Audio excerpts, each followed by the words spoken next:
Və aleykum assalam və bərəkatuhu. 8 Mart Novruz və bu kimi günləri qeyd etmək, bu günləri özəlləşdirmək doğrudurmu?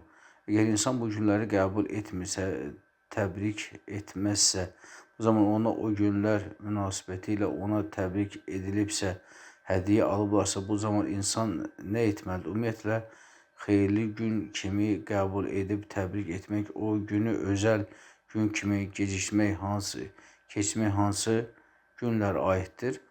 Ümumiyyətlə, yəni hansısa bir gün hər il təkrarlanırsa, o şəriətə müxalif olan bir gündür, bir bayramdır və və s. Yalnız 2 bayramdan başqa, Qurban, bir də Ramazan. Yəni bu 2 təkrar qeyd olunan günlərdən başqa bütün təkrar qeyd olunan bayram tipli günlər hamısı şəriətə müxalifdir.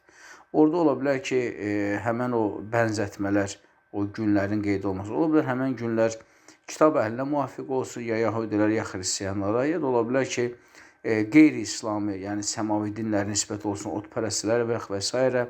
Və hətta ki, hansısa bir, belə deyim ki, dünyavi bir qurum hansısa bir gün təyin eləsin, o günü bir bayram kimi qeyd eləsinlər, yəni o nədir, təyin eləyirlər.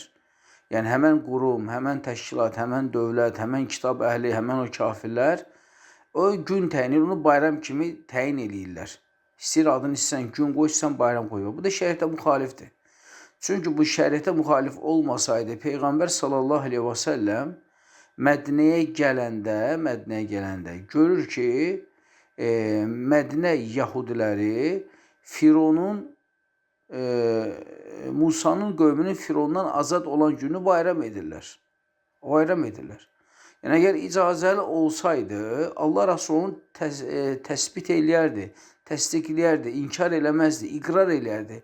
Allah Rasulü nə dedi? Allah Rasulü dedi ki, Allah Subhanahu bizə 2 dənə bayramı qeyd etmək. Yəni, həmən onların elədiyini Allah Rasulü bayramdan hesab elədi. Aydındır. Yəni, həmən o gün idi. Yəni, Musanın qövmünün Firondan azad olan günü. İndi bizdə də adını sən Novruz qoy, sən, nə bilim, Dəli Kür qoy, istəyirsən 8 Mart qoy, istəyirsən Sevgililər günü qoy, istəyirsən 23 fevral qoy, istəyirsən müəllimlər günü və yaxud nə gün qoyursan qoy adını, nə gün qoyursan qoy. Əgər o hər il təkrarlanırsa və bayram kimi qeyd olunsa, təbii ki, bu şəriətə müxalifdir.